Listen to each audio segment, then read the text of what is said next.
Of all the special plants which give rise to visions and hallucinations, there is one whose very name strikes fear: Henbane.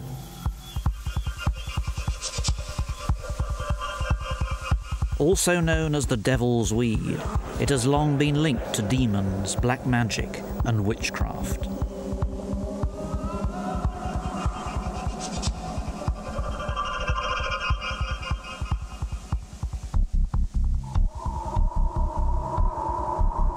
The next step in my quest to uncover the secrets of the sacred plants was to be the notorious henbane.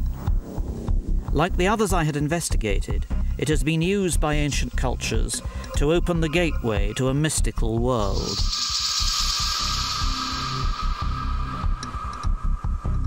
But it can be a dark world of vivid nightmares and delirium. As a member of the nightshade family, which includes mandrake and belladonna, this plant is also a deadly poison.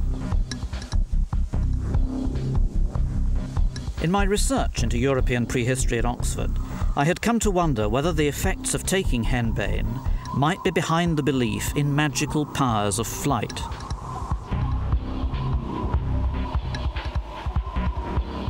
To answer this question, I once again assembled a team of specialists. Over the next few days, we would conduct a series of unique experiments. Our safety precautions would be critical.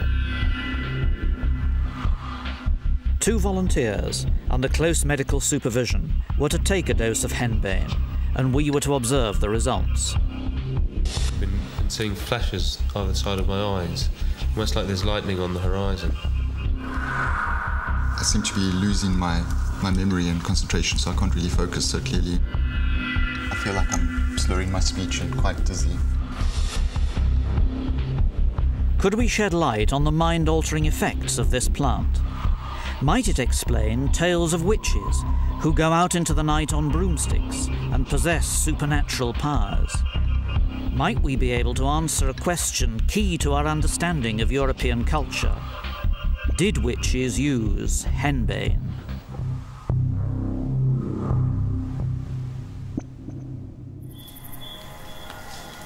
On the evening of the first day, my guests gathered. We were about to watch a group of modern-day witches perform a ceremony designed to induce trance. Ew, breathe. It has been claimed that medieval witchcraft was in fact a version of such ancient pagan ceremonies, in which psychoactive plants may have played a central role. Come, join us in our rite.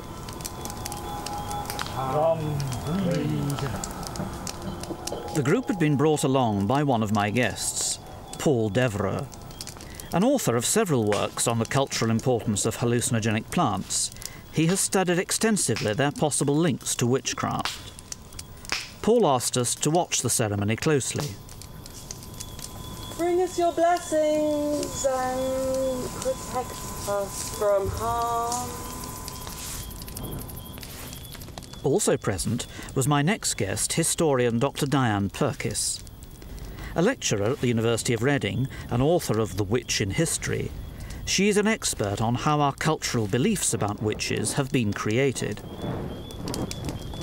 Bring to us your illuminatory flame and protect us from all harm. My final guest was Dr. Liz Williamson from London University's School of Pharmacy. She's an expert on the medical use of drugs derived from plants, and so would be ideally placed to test whether the physical and mental effects of henbane could link with witchcraft. Come, Lou, Lord of the Summer Sabbath. Come, join us in our rite. Come, Lou. The group based their ceremony on the kinds of rituals that may once have taken place widely across Europe, and which involve both men and women. Although little is known about these ceremonies, clues to their content can be found in 7th century Irish texts.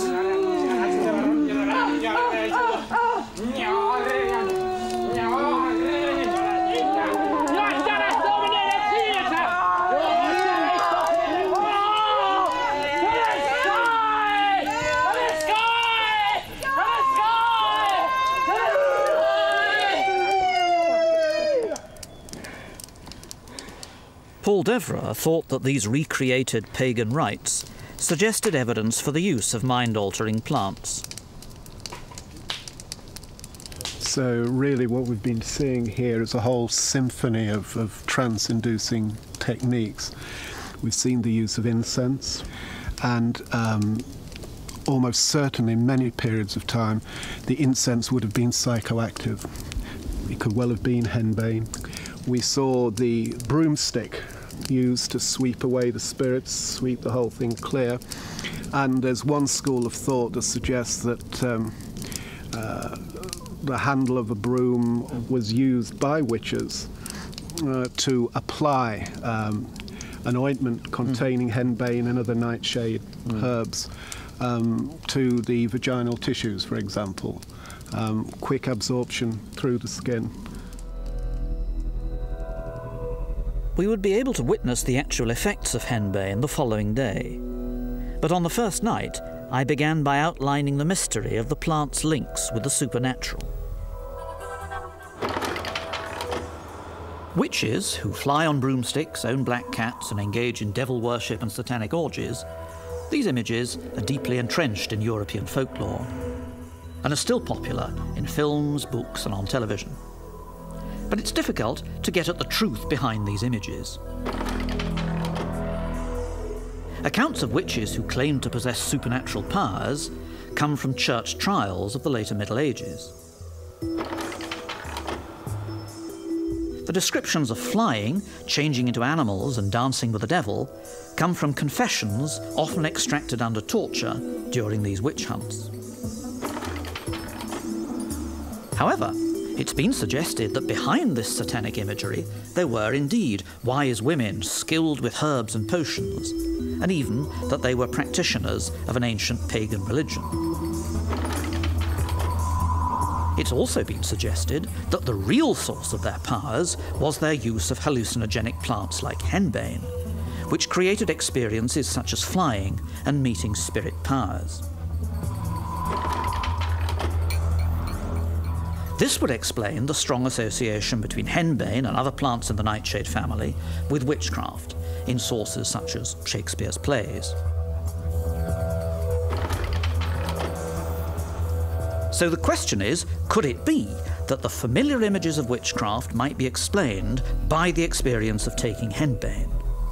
Or are they, on the other hand, simply an invention of the church made up to demonize non-Christian beliefs? Soon we were to meet the volunteers who were to take henbane in the experiment. But first I asked my guests for their initial response. Well, I think on balance probably henbane was used and by witches and the people that preceded the witches, the night travellers of Northern Europe. It's a long tradition that goes back well before the witches that we are discussing. So we pick up things like the early Norse tradition of the Merc rider, the rider in the dark, the person who would take magical potions and fly out at night, riding out into the murk of the dark. So it's pretty well established that this sort of thing did go on. But our historian, Diane, argued that henbane couldn't be involved, for there were no wise women skilled in herbal potions. In fact, the witches of popular imagination never existed. Witches, I think, were ordinary old women who were disliked by their neighbours, often because they were poor and begged their neighbours for food or money. The witches that we imagine didn't even exist at the time of persecution. And if we look at this lovely early silent film, this is our fantasy of witches. Diane argued that the widespread image of the flying witch, seen for example in the 20s classic Witchcraft Through the Ages, was entirely created by medieval superstition. A tissue of nonsense from beginning to end. So what did our expert on plant-based drugs think about henbane and witchcraft? Well, henbane has a long and honourable history as a medicinal plant, and we do know a lot about it. We know it contains alkaloids, we know the effect of these alkaloids, and in fact in high doses they will cause hallucinations, delirium, loss of coordination and amnesia afterwards. So these are consistent with the myths of people feeling that they're flying, obviously not real flying. So there's nothing there that suggests that they didn't use henbane. What I can't quite understand is why people should half poison themselves simply to have hallucinations. Well, there's two sharp answers to that. People everywhere have always done so. They seek visions and they do the most ridiculous things. They can fast themselves, they can flagellate themselves, they can sit in dark places for years on end, and they'll take all sorts of poisons and substances that helps them get into a visionary world. And in the sociological context of, if you like, the medieval witch, we have people living pretty rough, hard lives. So this was the way of going to the movies, if you like. It was an escape from that harshness into the magical other world, into the visionary world. People everywhere have done it, and they still try to do it. Yes. But would they try to do it with broomsticks? Paul referred to the surprising suggestion that broomsticks were used to apply hallucinogenic ointments to the genitals. Did Liz think it possible to absorb henbane's chemicals in this way? Oh, of course, most ointments, there is penetration through the skin. And in fact, nowadays we use this transdermal delivery system quite commonly for hormone replacement therapy patches, nicotine patches. And in fact, one of the tropane alkaloids, hyoscine, which is known as scopolamine in the States, is used as a travel sickness drug and can be applied to the skin as a patch, where it will gradually soak through the skin and have a long-term effect. I entirely accept that psychotropic substances can be absorbed through ointments. I entirely accept that you could use a broomstick to apply them to the vaginal membrane. The fact that you could do so does not at all mean that people did do so. And I think much more plausibly that the image of the flying witch had much more to do with medieval Catholicism and Protestantism's ideas about what devils did. Devils are understood as people of the air, fallen angels. Devils are naturally understood as having the power of flight, and so, of course, they grant that power to their subordinates. So this is why it's so common in the pictures of the period, this image of flight, rather than reflecting any of the practices that... Absolutely. I think it must be the case of those sort of images that we have, well, obviously not literally true and obviously romanticised, but must bear something to do with the tropane alkaloids that create this impression of the spirit leaving the body, of flying out of body experience and so on, that we know that these substances like henbane can produce. And I'm sure that is... There is some evidence to support Paul's view from a 16th century physician to the Pope, who records that an ointment obtained from two people accused of witchcraft actually did induce a trance state. But Diane thought that confessions of flying experiences obtained by the Inquisition were generally made up. If an inquisitor says to you, what would you sell your soul for? You're going to search your mind and think, what would I sell my soul for, if you're compelled to give the answer yes because he's holding a red-hot poker? And if you do so search your mind, you're going to come up with things that are important to your culture. You're going to come up... Red-hot poker focuses the mind. Yeah. That's right, exactly. And in that sense, I agree that there may be a folkloric basis for some elements in confession. But I think that's entirely different to arguing that confession is an account of an experience induced by a drug.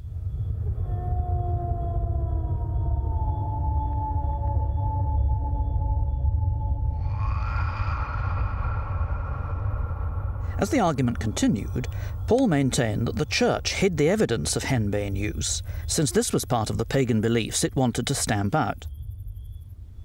The Church deliberately repressed reference to the use of henbane and other psychoactive herbs, because that took away the influence of the devil to some extent. It was in their interest to satanize this practice as much as possible for their own purposes. To argue that henbane was involved but was so repressed by the Church that nobody could talk about it, I think is inherently a very weak position. Well, it was talked about to some extent. Yes. But it talked about in herbals, but it wasn't talked about on the whole by witches themselves, is my point. No, but it used henbane all the time because it was one of the most commonly used drugs, and they are used as ointments because they're so poisonous.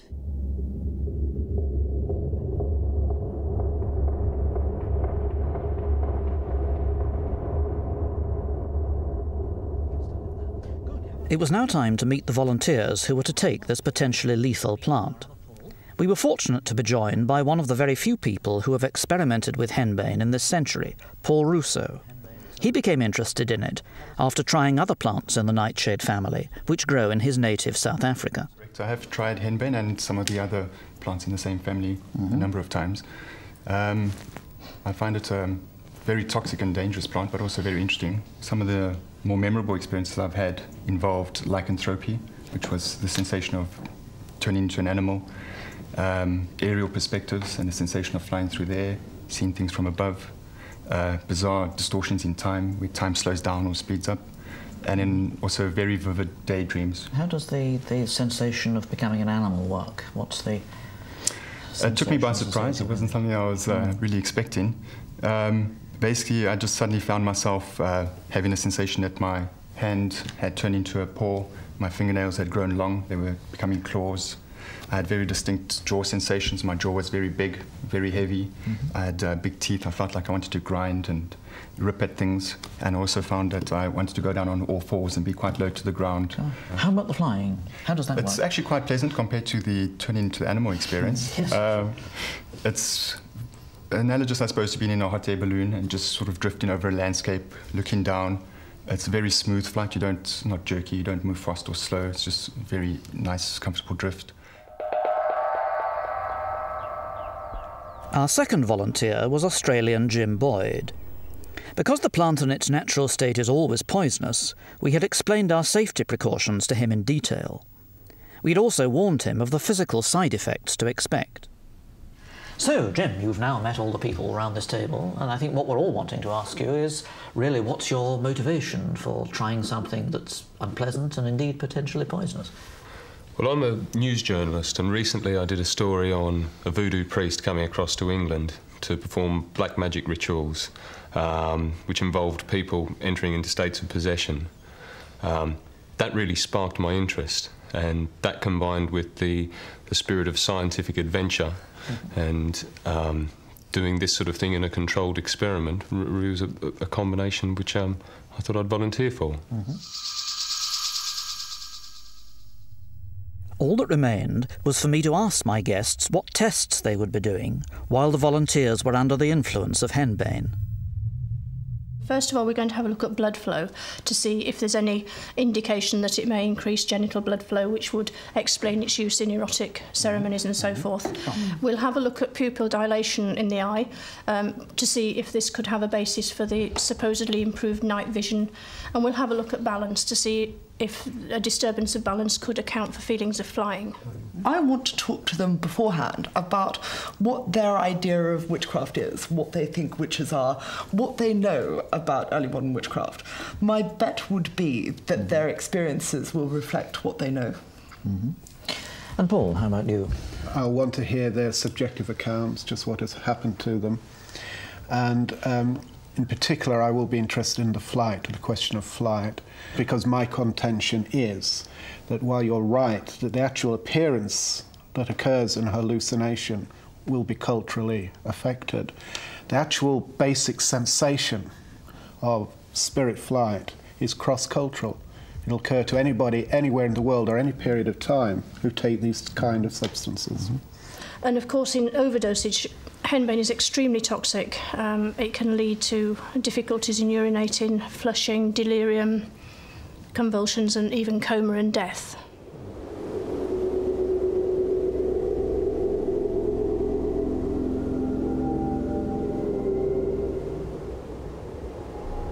In some accounts of henbane overdose, people have entered a death trance or coma lasting for days, during which their hallucinations take them into another world that seems completely real.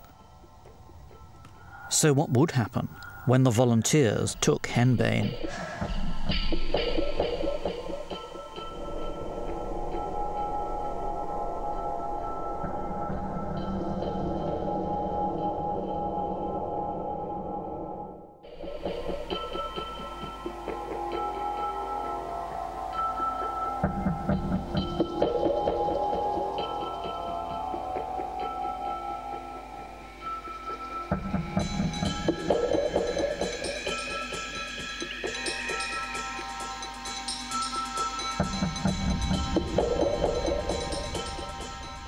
We had gathered to try and answer a question which had puzzled me for many years.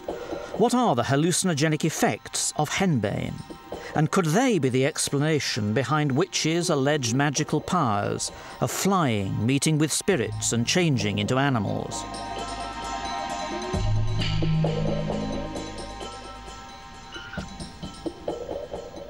The volunteers who would be taking Henbane underwent a series of initial tests.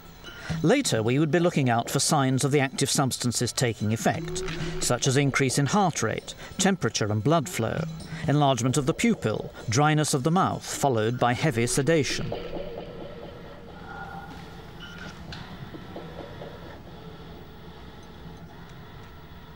The increased sensitivity to light caused by dilation of the pupil is because of a chemical in henbane called atropine. To investigate her theory that this could explain the witch's night vision, Liz was using a pupillometer, which stores images of the eye.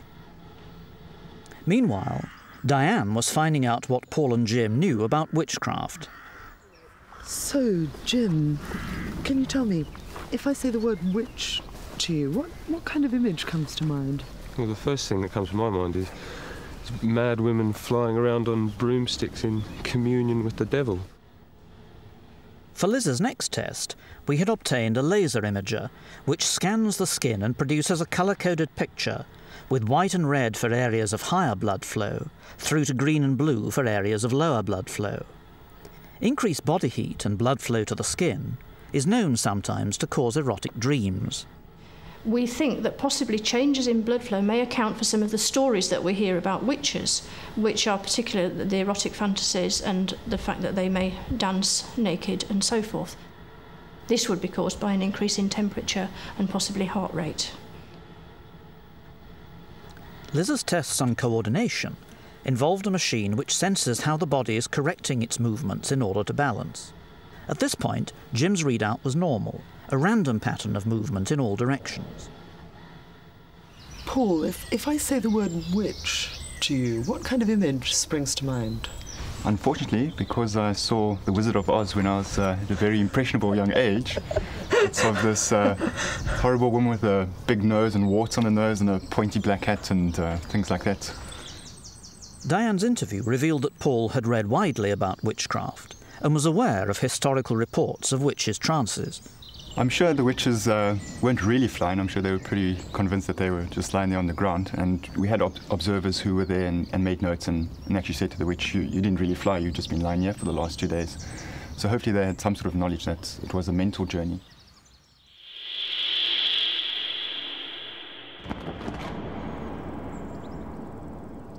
By mid-afternoon, our volunteers were ready to consume the henbane. For safety, they were to take an initial dose, followed later by a second one, if all was well. The henbane had been prepared in a brew. Okay. The dosage had been scientifically calculated and was deliberately low. If taken in the wrong quantities, henbane is a lethal poison. So this is a measured dose, is it?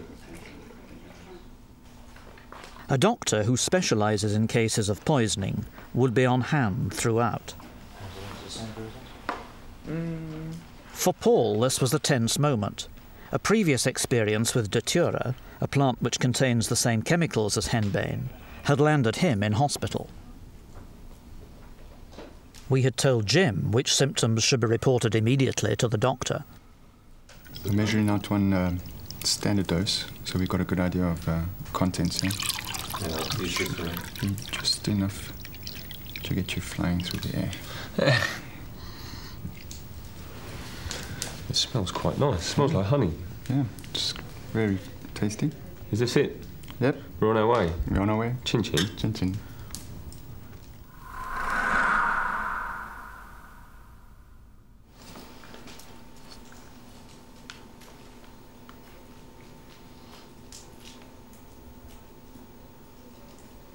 Then we waited.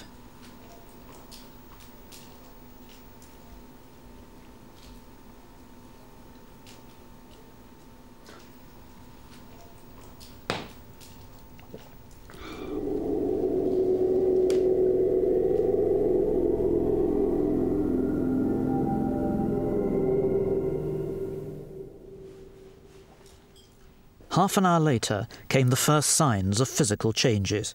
I can feel something though. I Yeah. feel my head tightening up. Yeah, should start affecting you about now.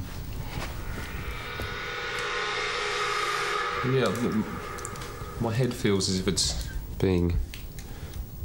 My brain feels a little bit tighter than what it should. Yeah. Like it's one size too big for my head. First ways you'll start noticing the differences. Do you notice that as well? Yeah, so sort of pressure. It feels like the pressure in your head's almost changing. Yeah. Yeah, I think that's the first sign that it's starting to affect you. So. Something is starting to take over. I'm becoming more, I suppose, aware of my general surroundings. Okay. I feel like I'm slurring my speech and quite dizzy. I can feel I'm very flushed. I can feel my skin is very warm. My ears you really are very are. warm. I seem to be losing my memory and concentration, so I can't really focus so clearly on things, which isn't really pleasant.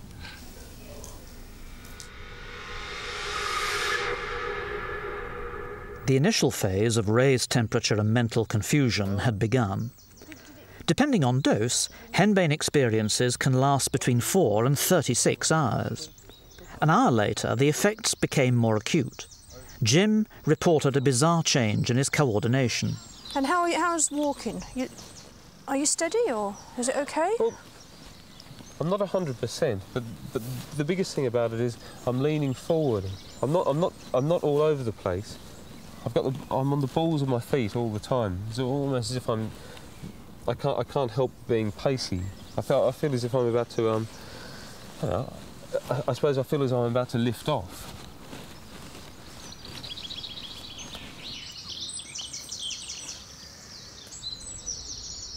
Reports suggested that increasing sedation, the trance-inducing property of Henbane, would follow. Although still early on in the experiment, Paul began to show signs of drowsiness. I'm feeling mainly the pharmacological effects, the dryness of the mouth, quite sleepy and relaxed, a little bit drowsy and so on. My vision is sharper, my eyes are quite sensitive to the light and so on. Overall, quite mild experience, I would say. By now, 3 hours had elapsed, so discussion began about consuming the second dose. But as Liz was redoing her blood flow test, she made a worrying discovery about Jim's heart rate. Right, well, your pulse has gone up to 110, which is fairly high, especially for somebody lying down, and it's considerably higher than it was when we started out. The Henbane effects were increasing. The plant was making Jim feel relaxed and sedated, but at the same time, it was raising his heart rate too high for comfort. We were told by our specialist doctor that on no account should the second dose of Henbane be consumed. However, Jim was cleared to carry on with the tests into the effects of the plant. Right, well, having a look at your blood flow scan, it's tremendously different to the previous one. There's been quite a dramatic increase in blood flow. We've got white areas that we didn't have before, particularly around the lips and the nose. Your cheeks and chin are all showing quite a substantial increase, and we've got red areas in places we didn't have before. So really, all in all, there is quite a substantial difference. How do you feel now you're lying down in here? Well, since I've been lying down here, I've been, with my eyes closed, I've been seeing flashes either side of my eyes, almost like there's lightning on the horizon. And I'm starting to feel quite sleepy as well, quite dreamy. Is it pleasant or unpleasant, or...? It's pleasant. Yeah, it's pleasant lying down, and the lights on either side of my eyes are, yeah, they're quite nice. It's quite enjoyable with your eyes closed. The only bad thing is my mouth is just so awfully dry. It feels like an ashtray. Are you warmer? Is your temperature warmer? Yes, it is actually. Yeah. Well, you do lose the ability to sweat, which does tend to increase the temperature somewhat. Oh, okay. Jim and Paul were increasingly confused and drowsy. Soon they would need to rest. So we rapidly investigated Jim's strange sensation of falling. I don't feel as if I'm falling onto the back of my heels, like I usually do when I'm standing on the ground. I'm tipping forward, almost as if I'm on the slope of a hill. I'm trying to compensate. Right, that'd be okay. You can get off now. Before you took the Henbane, we had a fairly random pattern here, sort of movement in all directions generally, rather than just in one direction. And now, this is the after one, and look, it's really quite different. Instead of it being fairly random motion, we've got movement mainly forward, and then obviously you're trying to compensate and moving back again. So we've got a more forward and backward motion here than this random here. So that's really quite a significant difference, and it bears out what you thought. 5 hours in, Liz just managed to finish her last tests before the volunteers became too sedated to carry on. She found that even at the low dose we had used, there was a marked change in pupil size. So at much higher doses, Henbane could potentially increase night vision.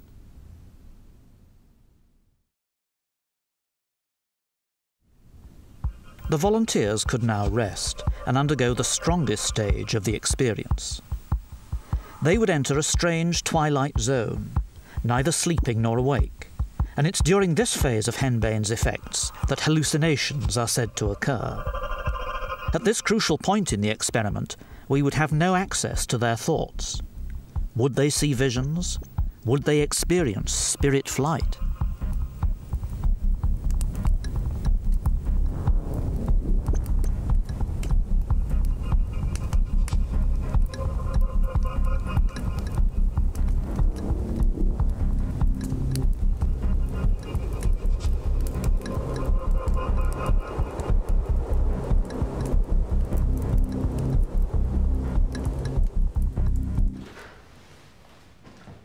It was with a sense of anticipation that Paul and Diane roused our volunteers.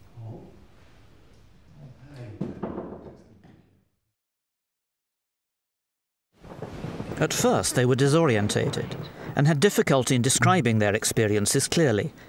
Tell me a bit about what's been happening, what you've been doing here. I've just been really dozing. I'm still getting light pulses. Light pulses? At the corner of my eyes. It was just a pure light show. There was there wasn't even there was no emotion even attached to it.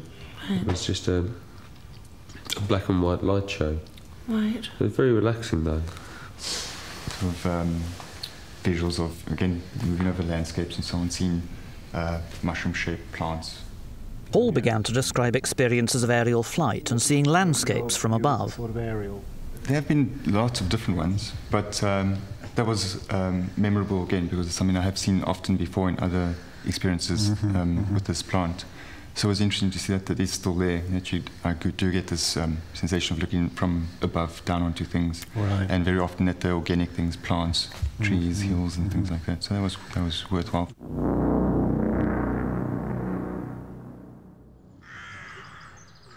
Eager to find out more, Paul and Diane took the volunteers outside for some fresh air.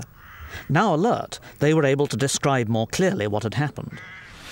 Well, when I was lying down, I had a very vivid dreamlike state. The difference between a dream was that I felt I was in control. And I would be lying on the bed, and as I would, in my mind, run through the events of the day, I would be able to see them very clearly and be able to look at notepads, look at people's faces, go through dialogues that they had and so on.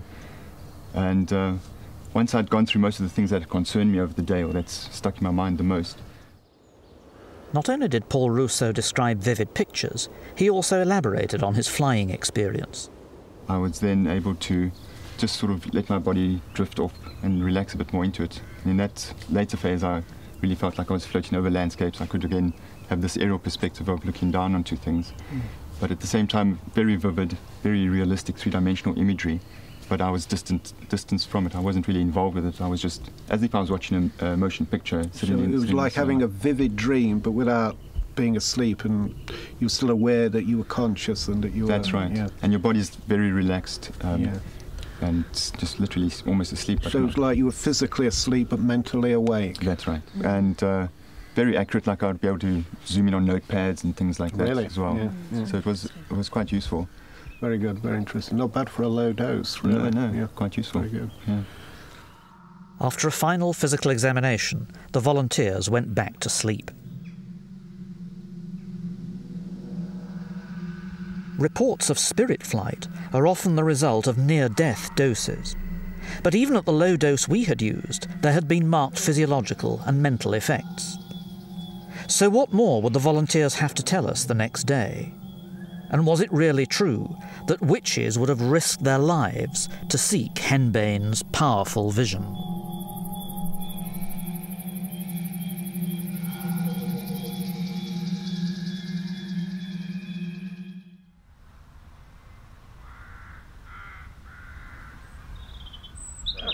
I'm sure there must be deep significance. So I didn't eat the egg, and I went off.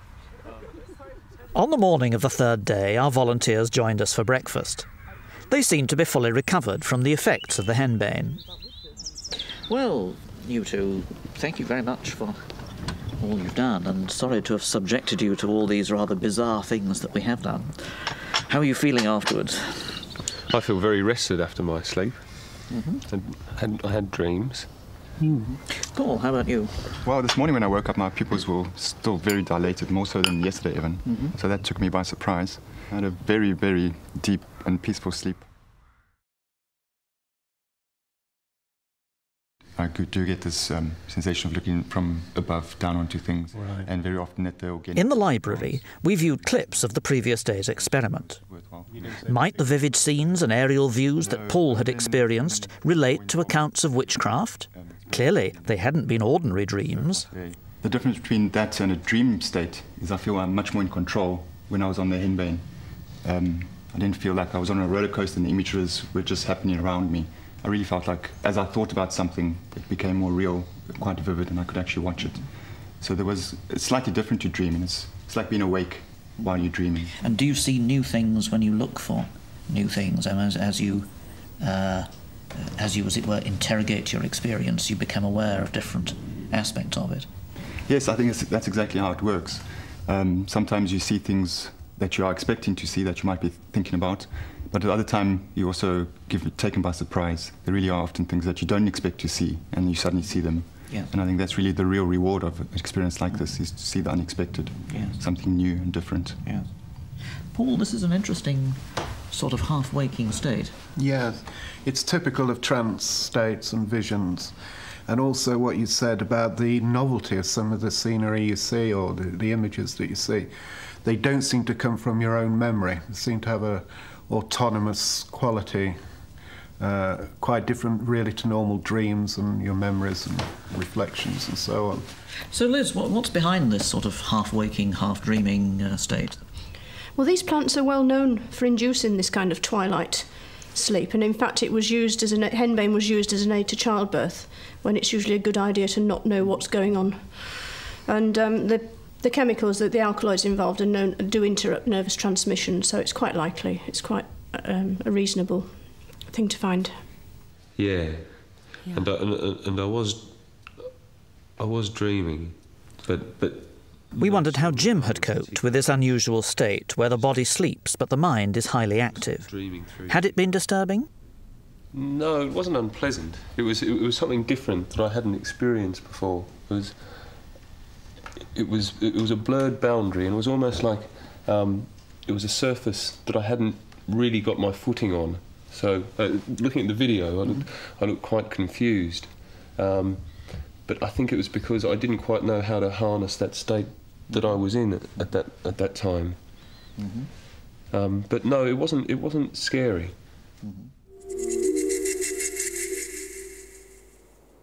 So what conclusions did my guests draw from our experiment? In addition to the enhanced night vision and the increased blood flow which might account for erotic tales in witchcraft, Liz felt that she had found some physical basis for flying experiences. Instead of having an amplitude of variation in the pressure of people trying to hold their balance after something, we had a slightly different movement in that the subject was moving forwards and backwards rather than just randomly swaying about, and I was surprised at that. But of course he did say that he felt as if he was leaning forward, as if he was about to take off. So yes, some corroboration, I would say. Not surprisingly, Paul felt this supported his argument for the link between henbane and historical accounts of witches. The volunteers only took small doses, but we saw clear hints there of visions that had the vividness of video clips. There were exotic scenes. There was a sense of aerial flight, of aerial perspectives on some of the scenery that was observed. So there were hints with these small doses of the sort of subjective effects that we pick up in the literature and in the reports down the centuries. But nonetheless, I don't... Diane, however, wasn't convinced. What Paul's just said is very interesting, and it's a very interesting summary. He spoke about exotic landscapes, and he spoke about aerial flight, and those do go very well with a certain notion of European witchcraft. The trouble is, it was only Paul who experienced those things. And I think that strongly suggests that Paul is influenced in interpreting the drug by his very extensive knowledge of European witchcraft tradition and shamanism. I think he's seeing what he expects to see. Jim, who knew far less about it, is not seeing so much. So I think we can't conclude from this that this drug is the basis of European witchcraft. Well, at the heart of these experiences are certain as twilight consciousness, sort of between sleep and waking. There is a sensation of flight. There's no doubt that these substances do produce that. No question at all. Whoever takes them, wherever they take them, they got culturally coloured by whatever the society believed in which they're taken. But you just can't get away from the fact that plants do produce these effects. But you say there's no doubt that this is what people experience wherever they take them and whenever they take them, but Jim didn't experience anything like that. That, I think, is probably due to the dose rate, isn't it, Liz? Well, obviously we had to be extremely careful with the dose, and what we really gave the subjects was a sort of therapeutic dose, not the kind of toxic dose that we would expect to result in these wilder hallucinations and delirium and so forth, which we naturally didn't really want them to. We would have to extrapolate to get to that point. Another reason Diane wasn't convinced the experiment had proved a link between witches and henbane was her belief that hallucinogenic experiences are a recent phenomenon, unknown in Western Europe until the discovery of the New World and increased trade. Hallucinogenic substances don't hit Western Europe as ritual or recreational drugs until the 18th century, and encounters with cultures such as the Americas cultures of the Middle East, and so forth. Hallucinogenic substances attract hostility in Western culture, and one of the reasons that they attract hostility is because they're associated with other cultures other than our own. On the other hand, nobody minds if you get drunk, because alcohol has been part of the Western European scene for thousands of years. Everything you're saying is true for the last 500 years. I'm not so sure it's true for earlier history, and certainly prehistory in the West. And by its very nature, there's not a written documentation of this. I would argue that far from the moment of the witchcraft persecutions being the decline of a hallucinogenic culture, it actually ushers in the era of a hallucinogenic culture. Hallucinogens in Western European society are not extensively used until the late 18th century. They're a product of the Enlightenment, of urbanization, of better transport and better trade. From my point of view, it is inconceivable that these plants were used for countless generations for medicinal purposes without their visionary properties being equally well known. The argument moved into the present day, where my guests agreed that modern society is largely hostile to hallucinogenic experiences. But was this because they were new to our culture, or because we had lost their sacred context? In the ritual use of plant hallucinogens in the past, if you like, in a sacramental context, it was a cohesive factor in the societies. We certainly can see that in anthropological terms. So whereas we look at drugs today in an official capacity as something that is damaging, eating away at our culture, that is a cancer within our society, we can look at, say, simpler tribal peoples who use these same sort of substances, but it actually strengthens their moral codes, it strengthens the social cohesiveness, and we must be looking at that sort of fundamental difference. My feeling would be that one of the reasons that drugs are divisive in modern society is because drugs are, relatively speaking, incomers to our society. They've been, as you yourself said, imported along the new trade routes. It's as a result of that importation of drugs into a culture that doesn't, in fact, have a context for them. I'd agree with that, but you see, this is the point. When we're talking about witchcraft and pre-witchcraft eras, the rural traditions of early Europe, for example, they weren't flying in cocaine. There were no jumbo jets. So they would use their native plants, and they would have a context for those. Diane later put forward the idea that societies choose their substances according to economic and cultural needs, and that this determines attitudes towards drugs. Isn't it also the way the culture needs or doesn't need the substance? Sugar was imported into England from the West Indies, and people were able to lace their tea with it and thus stagger off to do a 12-hour day in the Manchester cotton mills. So it was a drug that Western society could accept because it furthered Western society's economic interests. Tobacco, coffee, tea, they're all useful stimulants and relaxants that make us work more efficiently. Tripping for 10 hours on LSD annoys employers. I'm just wondering whether when I say there's not a context, I mean there is no space in our society for the kind of experience that you're describing. Societies we're talking about. Yeah.